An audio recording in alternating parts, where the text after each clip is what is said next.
Hey, what's up guys, welcome back to another video, and Merry Christmas to all of you. The day I'm releasing this video is Christmas Day, so for all of you who celebrate, I hope you're having a wonderful day. For anyone else, I hope you thoroughly enjoy whatever it is you choose to celebrate. Alright, so I have a confession. I legit love Minecraft. I always have, and I probably always will. I know, it's like the least manly thing I could say aside from, oh my god, did you guys see the last episode of My Little Pony? But most of my experience with Minecraft has been through the PC version, and most of all YouTube. So every time I pick up the mobile game again, I'm always impressed with just how fast it is caught up. Now of course it has been out for several years now, but I always think of it as being much further behind than it actually is. So jumping right into the main screen here, you'll see you have a very Minecraft-like interface. Now on the left here you have a button that will take you to Mojang's website for support. And here is basically your profile thing here where you can change your skin. You see you have your default skins, you have recent, and then you have a bunch of packs, some of which you can get for free, some of which you'll have to buy. But one of the great things about this game is you can upload a custom skin. So if you download a custom skin, or if you've made one in the past for, say, the PC version, you can upload that right here. So as you can see, I am a panda. Now there are store buttons here, which will basically show you a bunch of skin packs, and then texture packs you can purchase from them. You have settings here, which is fairly expansive. You have your keyboard and mouse settings here, which means you can actually play with Bluetooth keyboard somehow. I haven't actually tested this out. I know it works on Android, and I believe you can get it to work on iOS, judging by the fact that there's control panels here, but you'd have to look into that for yourself. Under controller here, if you hook up a controller with iOS's fairly new controller support, that will work quite nicely. And then you have some things you can configure here in touch controls. I would suggest turning on auto jump. It makes your life an awful lot easier. Then under general here you have profile, where you can change your gamer tag, manage account, manage who can see invites, and sign up from Xbox Live, and you can even control your data and send feedback and stuff like that. Now one of the really cool things that they've recently added is Xbox Live support. Since Microsoft has recently bought Minecraft, they have started to integrate some of that stuff in, and we'll get to that a little more later, but you can sign in with your Xbox Live account. Your Xbox friends will be able to see when you're online, and you'll be able to play with them much easier through that connection there. Now we also have resource packs here, which you can change. You'll have to unlock them before you can change them, obviously. And then you'll have video settings here where you can change some of your graphical settings and render distances. You also have audio, and you can also change the language in which it displays. Now if we go back here, you do have achievements, and these will count towards your Xbox Live achievements if you do have that enabled, which is very nice. Now of course here we have the main tab, which is the play tab, and when you click on that you'll see you have a list of all of your worlds. It will also attempt to search for Realms worlds, which we will get to in just a moment.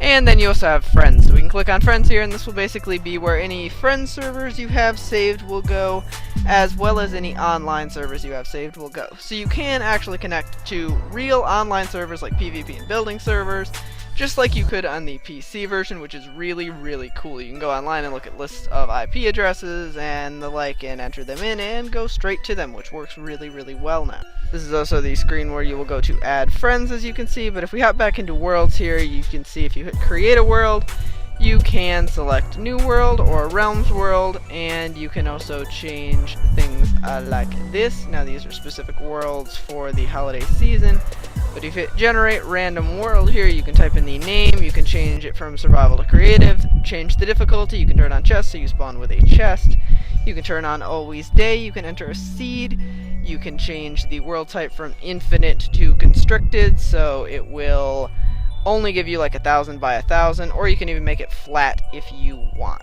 So if we join on in my world here, I can show you some of the basic controls. Now it will take just a minute to build the terrain. Now since it is an unlimited game, you basically have an infinite world. The larger your world is, the larger the data files will be, and that will affect how large the app file size is. So you will have to keep that in mind if you plan on wandering a long distance in one direction. It will take up a lot more space on your phone.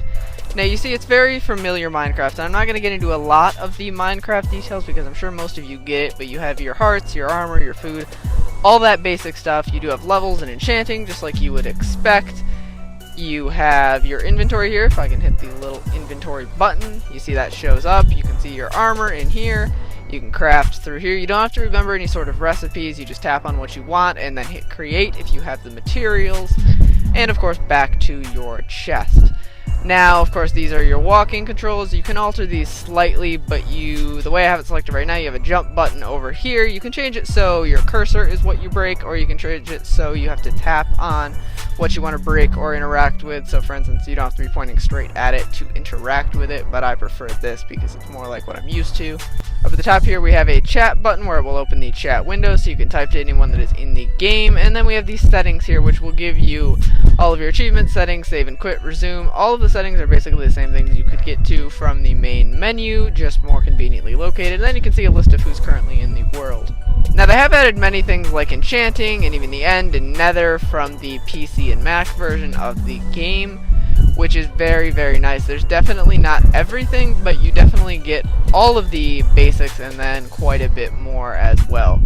Now, you'll see everything looks incredibly familiar if you're used to Minecraft. All the chests work the same way, except it is kind of hard to transfer things because you have to basically hold until that bar is full, and then it goes, which is, you know, a little annoying. It'd be nice if there was a faster way to do it. They keep changing around how you transfer stuff. Some are easier than others, and some get much more difficult. Now, as far as realms are concerned, the idea with that is one of you or your friends can purchase. Now, you do get a 30-day free trial, but for you and 2 friends, you can purchase it for, I believe, $3.99 a month. Or if you need one bigger for like 10 friends, I believe that's $7.99. Now, what that basically allows you to do is it's like hosting a server, alright? You pay for that, and that rents a server from Minecraft so you and your friends can join it. Now, the difference between hosting local games like you can do for free through this, so basically if you're online, friends can join you over Bluetooth and Xbox Live and stuff like that, that you can do for free, but the person who owns the world has to be online in order for that to work. If you pay Minecraft for the Minecraft realms, even if they're offline, anyone can join at any time. You don't have to have someone online to host the world. Minecraft Pocket Edition is an incredibly detailed and full-featured version of the game I'm sure you are all very familiar with. Pretty much all of the core features are here, along with an awful lot of the newer and more advanced features. In my opinion, it is most certainly worth the price, considering you're getting a large chunk of a game that cost $26.95 for the Mac and PC, right on your mobile device. As far as if realms are worth it, honestly I couldn't tell you. It seems to be priced quite fairly, but that all depends on how often you and your friends would end up using it. But it's definitely a very cool feature to have, and is something that interests me quite a lot. Now, one other thing I should add is if you do have realms, you can play cross-platform between the Windows 10 version, so not the full PC version, but the version from the Windows Store, and mobile devices such as Android or iOS. Now, they've talked about adding console support so you could play with an Xbox One or even a PS4, but that has not yet been added. All you can do is between the mobile app, the Minecraft Pocket Edition mobile app, and the Windows 10 version. So all that being said, I would definitely give Minecraft Pocket Edition a 5 out of 5 stars. I definitely really, really like it. But anyways, guys, if you enjoyed, please consider liking and subscribing, as it really helps me out. I really appreciate it. I post new videos every single Sunday, so I definitely would like to see you back next week. But until then,